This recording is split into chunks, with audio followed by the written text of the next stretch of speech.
The difference between a dream and achieving it is that you have to wake up. Wake up to inspiration, motivation, and acceleration. Gain momentum. Listen to Mortal Expedition with the Oracle. Mortal Expedition. It's Mortal Expedition, and it's usually 10 points ahead us in the direction of progress. Hopefully, if we answer the questions connected to these points, we'll be at a better place. You know that at the beginning of every year, there are projections, plans, and as time elapses, it's important to evaluate, to assess your progress. Companies do it. Every quarter, they have, some analysis to see how far they've gone and how further they can go. People do it as well on a personal level. Families do it. So why shouldn't you? It's a time to evaluate your life and ask the most important questions that will propel you in the right direction. Most times, we hope for something big, but we've learned that big strides are a combination of small steps. So sometimes heading into a year, you're hoping that very big thing, sometime in March, July, I'm going to be hit by that amazing news. Yeah, that could happen. It does happen. But sometimes people don't get big miracles. Their big miracles are a combination of the small steps they've taken. So how well have you done this year? Have you achieved your goals? Are you far or close to them? What are your expectations of yourself? Can you still achieve those goals by the end of the year? The things you said before the end of 2024, no matter what happens. As it is now that we are in June, is it possible? If you said, I must make ₦1 billion before the end of the year, how much have you made so far? So that by the time we calculate with the remaining 6 months, we know whether you can still make it. Or is it ₦1 billion windfall that, around November, somebody from nowhere will just call you and say, Samura Kuchinedu, I just like you. Say, really? Yes, I do. Take this 1 billion for good measure. Say, wow, thank you. My dreams came true. So you will not believe this was my plan for this year. It's possible, very unlikely, but possible. So the quality of the questions you ask yourself impacts the quality of life you get to afford. So this morning on Mortal Expedition, we're looking at the questions to ask yourself in 2024. Why? Because we are at the middle of the year. This is number one. The first question to ask yourself is, how are you? Yeah. It's a salutation in Nigeria. It's a formality. Now it's something we just have to do.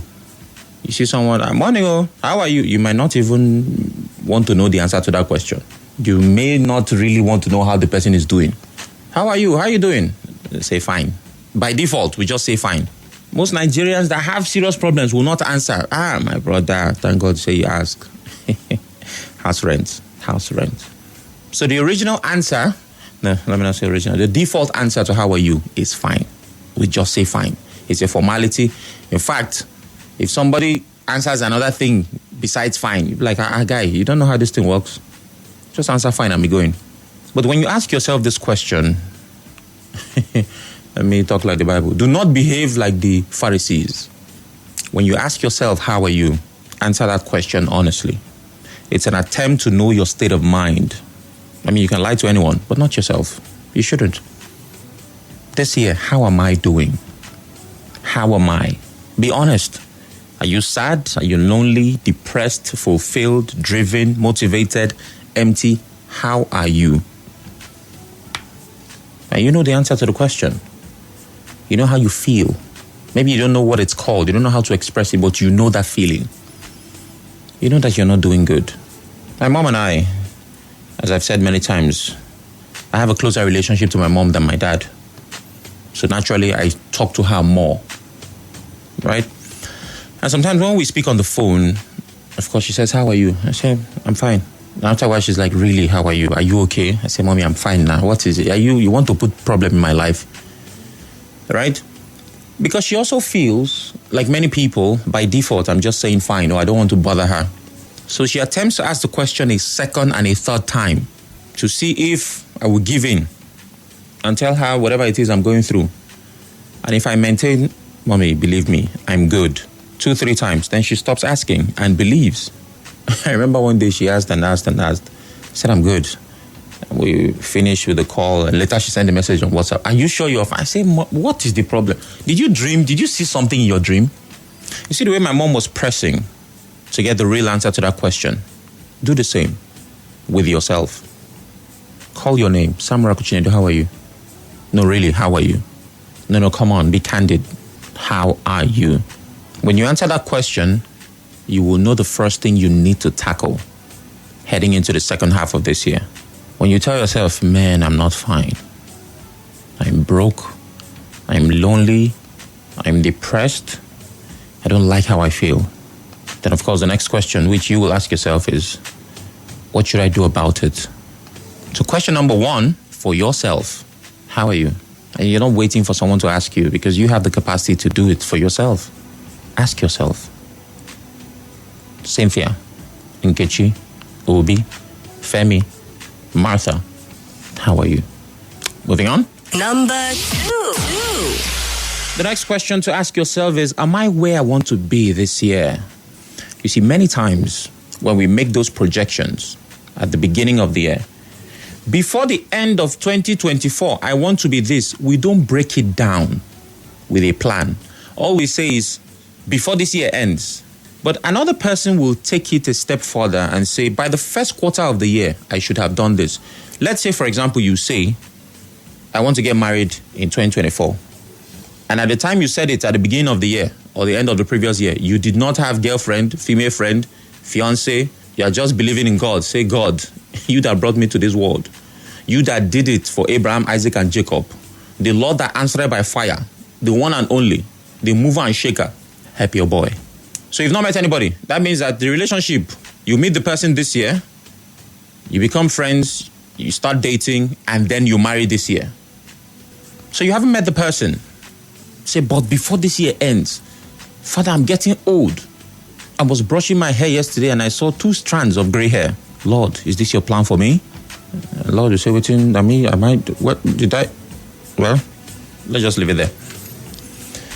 So if you want to get married this year, a good plan will be, at least let me meet the person in the first quarter of the year. Remember, the goal is getting married. Now the plan, which is the breakdown, is hopefully I meet her between January and March, right? We get talking, we become friends, we become serious. It's just that the way some people get married, they will just discourage you. Sometimes you see people on Saturday dancing, walking down the aisle, and say, how did you meet your wife? They say, my dear, I was just in one church program, or this one. How long did you? Just 3 weeks. 3 weeks. So some people just make this whole process seem like you don't know what you're doing. And those people that met within 3 weeks, when you now talk to them and say, how we say, I want to thank God I married my best friend. How? You just met this best friend. Maybe I shouldn't use marriage. Let me use business. Marriage is always breaking all the rules. So hopefully in the first quarter, you have started doing something about that business. So based on your plans and projections, the first 3 months I would have done this. The second 3 months I would have done that. Now that we are in June, are you where you want to be? Based on that plan, that you say at least by February we would have done this. April, then June. And if you're not, it doesn't mean that the plan would fail. It just means that you need to double up. You need to do better. Because the projection for the end of the year, which is in December, is based on the progress, the steps you've taken. See, I'm a Christian, so I'm a firm believer in miracles. But you and I know that you cannot live your life fully dependent on miracles every time. Some things have to work by principle. If every time something has to happen in your life, say one big miracle, Lord, you can do it, and Lord does it. The next one, Lord again. Just imagine if you need a miracle every year to pay your rent. Just think about it. Every year. Now you live in that building, right? Every single year, there is need for a miracle. It tells you there's a problem. But at some point, you have to function based on principle. Say, okay, I need to get a job that pays me enough to handle accommodation. And that should be the big miracle that God is doing for you. A business idea, something, so that I can get money monthly, weekly, however, whatever the frequency is, so that when it's time for house rent, it's not a miracle. It is based on planning. So am I where I want to be this year, at this point, this midpoint of the year? Because if you're not, getting to be positioned where you need to be in December would be a bit more difficult, not impossible. but difficult. A person who's going from here to Lagos, I don't know how many hours by road, maybe, let's say 5 hours. People who know that journey will say at least by 3 hours he should be here if he's going to get to Lagos in 5 hours. But if you call your family, I don't move, or you say, oh, thank God, this is 6:30. Then 3 hours from now, which is 9:30, they now call you. How far? Where you don't reach? You say, I still dey Choba. Choba of Lagos State, I be of River State. Say, I know, they see Market Square around here. Say, nah, you still there, River State, oh. You cannot get to Lagos in 5 hours. You can't. Unless you practice witchcraft. Well, maybe. So if you have to get to where you need to be in December, where are you in June? Am I where I want to be? Am I where I need to be? Are you with me? Of course you are. Moving on. Number three, am I held back by the same things that held me back last year? You see, the things that you could not achieve last year, when you did your analysis, your assessment, say, oh, I couldn't do this, I couldn't do that. I'm sure that some reasons came up. Why couldn't you do it? Say, it's because of this thing. Guy, you said you were going to save money this year. Why you not save? Say, woman. Oh, if I just see woman like this, my body they shake. Say, okay, woman, there's no problem. Next year, do better. Now we are in that next year. The same woman, because women will not cease to exist because you don't have self-control. How far don't they save? Woman again, they're still alive. I'm well. I'm thriving. I'm moving. And I'm still shaking. Woman, oh woman. Well, congratulations, my brother. You have a lot to deal with. So, do you know why your goals from last year were not achieved? That's the first thing. You have to pinpoint that reason. Now, is that the same reason why you're not where you need to be? Are you falling for the same temptation, giving into the same distraction, presenting the same excuses? If that's the case, then you can see a pattern to your problem. And the problem is whoever you see when you look in the mirror. If the same things are holding you back, it's not village people. It's definitely not the devil. Because when last I looked, the devil is busy, has a lot on his plate. So while you're making these assessments, just ask yourself, is it the same thing that stopped me? I wanted to do this last year, start a business, get money, do this. I couldn't do it because I didn't have enough money. Say, okay, now we're in a new year. I still can't do it for that same reason. I want to be able to pray for 3 hours, study for 3 hours, do whatever, meditate, do this. You still can't do it. Why? Because of the same thing from last year. Because if that's the case, then you've not made progress. But if something held you back last year and you ask yourself, why haven't I achieved? And there's a different reason. What that means is you've made progress. That you've overcome that one of last year. Now you have encountered a new challenge. They say for every level, there's a different devil. If you're earning 20,000 naira, there's the kind of problem you'll be having at that level. 20,000 naira problem. God helps you. You start earning 500,000 naira. There's a 500,000 naira problem. If at the level of 500K, you still have 20K problem, my brother, you need deliverance. So ask yourself, am I held back by the same things or are they new problems? Because an answer to this question, an honest answer would mean that you need to change your approach, your strategy, something has to change. Else, guess what's going to happen? You don't have to be too smart to guess. You'll be held back by that same reason next year. And there's nothing that you can do about it unless you decide to do something about it. You know, there are some times where I just feel like I should just enter one church, hold mic, and just start preaching. It doesn't have to even be my church, a random church. Finish, drop mic, and say offering time, and just walk out. Because you get it in there. Let's just be moving. Number 4. The question to ask yourself in 2024, the fourth question, is, and I know you have a lot of goals, if I could pick only one of my goals, which would it be? Now you have a sheet of paper. You've written all the things. I want to buy a car, marry wife, start business, earn 2 million. You just write all of them. And of course, I would not expect you to have only one goal. Then I'll say, if your life depended on it, all those kind of questions they ask on social media, if we put a gun to your head and tell you to sing a Chinese song, say Jesus. So it's a life and death situation. When I say, yeah, okay, all this goes. If you had to pick only one that will have the biggest impact on your life, which one would you pick? is when you look at that list, somehow you will see what is most important to you. Now, it doesn't mean you're going to achieve only that goal this year. What it means when you choose that goal is that you should invest most of your energies in that direction. So that if we say by the end of the year, he could only achieve one thing, we'll say, but that one thing he achieved, oh my. It's a very, very big one thing. If I could pick just one of my goals to achieve this year, which would it be?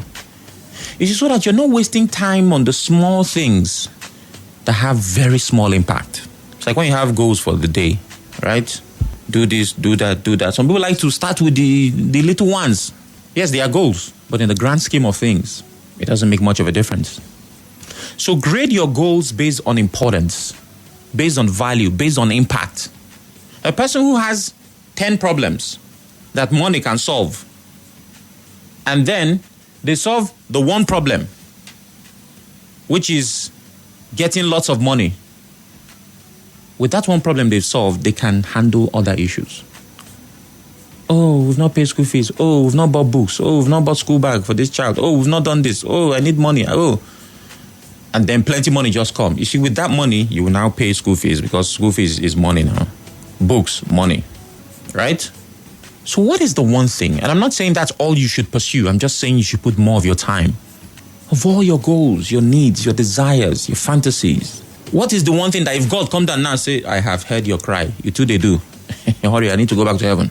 I'm going to grant you one desire. One of your heart desire. What is that one thing you say, God, just do this? God will say, are you sure? Because I know too, they come back like that too. Say, just this one. Hey, Lord, if you do this, if you do it, that's all. It's okay. It is done. And that's all. Moving on. Number 5. And number 5, question to ask yourself this year. What have I done differently this year? What have I done differently? You see, they say, I don't know who they is, but I choose to believe them because they are not wrong. Insanity is doing the same thing and expecting a different result. So the big question is, if you're looking for different results, what are you doing differently? What has changed in your approach to life from the past? Are you doing business, career, ministry, marriage differently this year? What have I done differently? Am I meeting new people? Or am I in that same circle?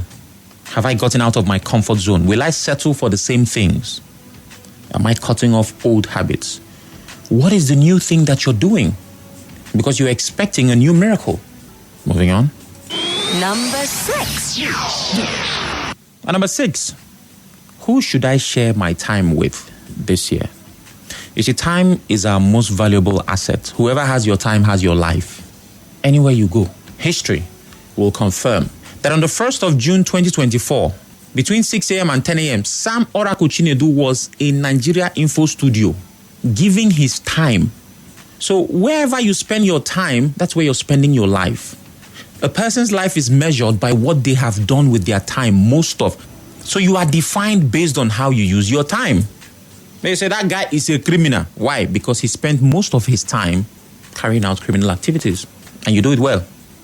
But now, besides what should I do with my time, who should I share my time with? Love is expressed through time.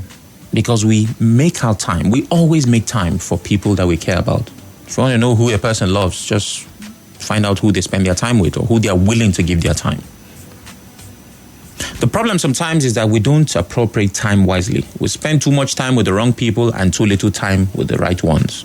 So this year, ask yourself, who needs more of my time?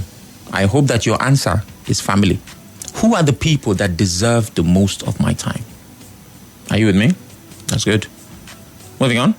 Number 7. Number 7, I'm sure you've asked yourself this question already.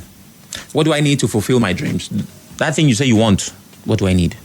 I want to get married. I don't know why I keep using marriage as an example. So, okay, you want to get married? Yes. What do you need? A woman. A good woman. Right? That's if you're a man. If you're a woman, you need a man. I want to achieve this. What do I need? Write it down. The difference between where you are and where you want to be is your capacity.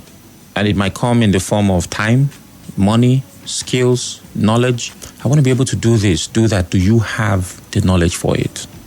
Knowing what you need solves half of the problem.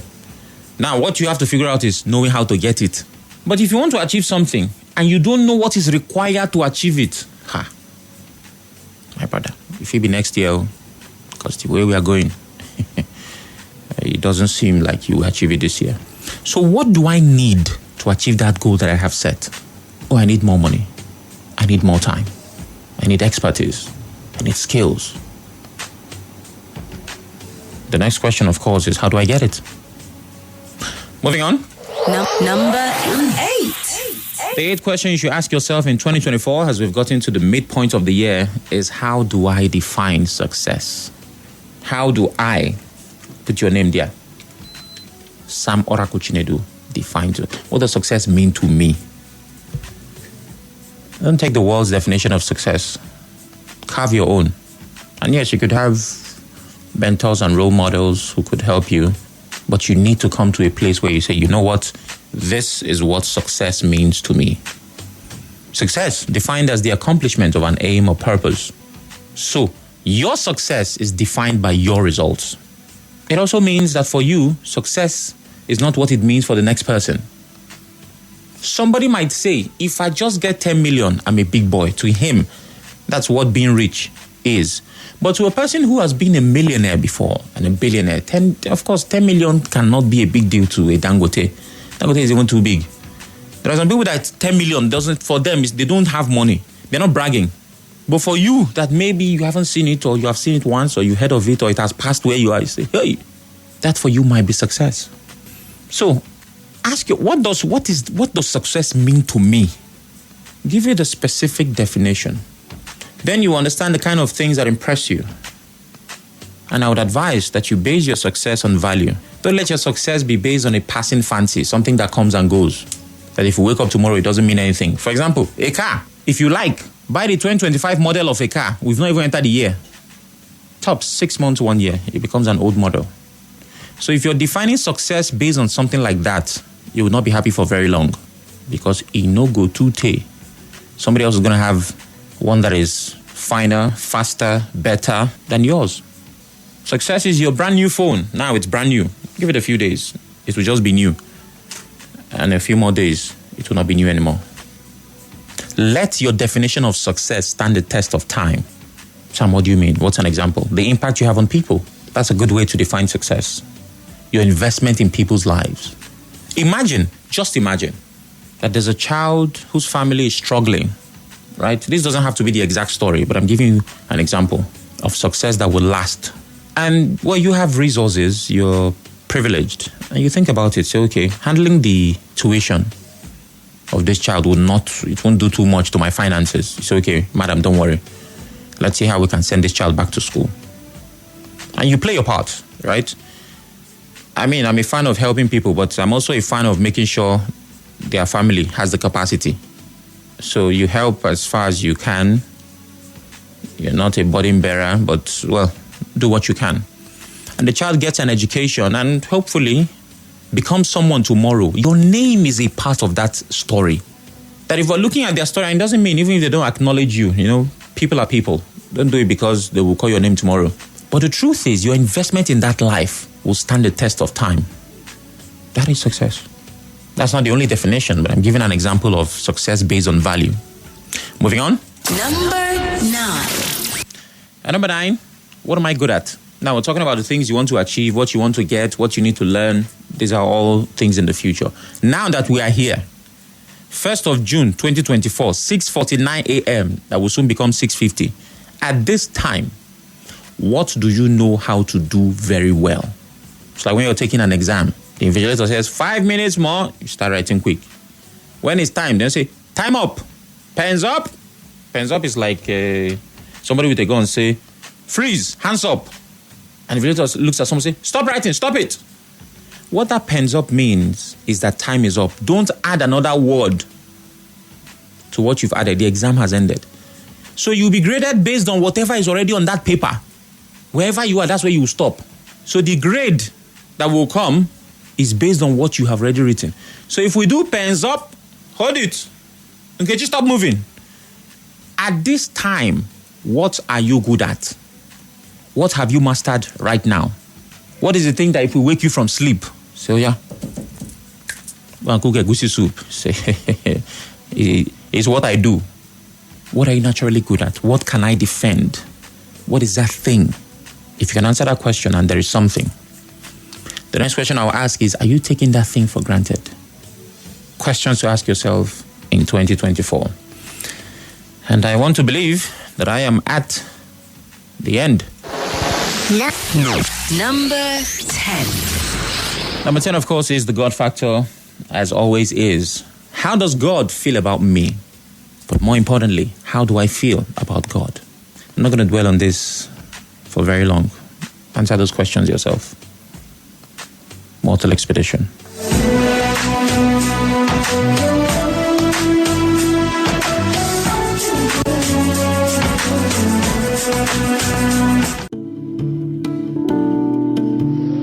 The difference between a dream and achieving it is that you have to wake up. Wake up to inspiration, motivation, and acceleration. Gain momentum. Listen to Mortal Expedition with the Oracle. Mortal Expedition.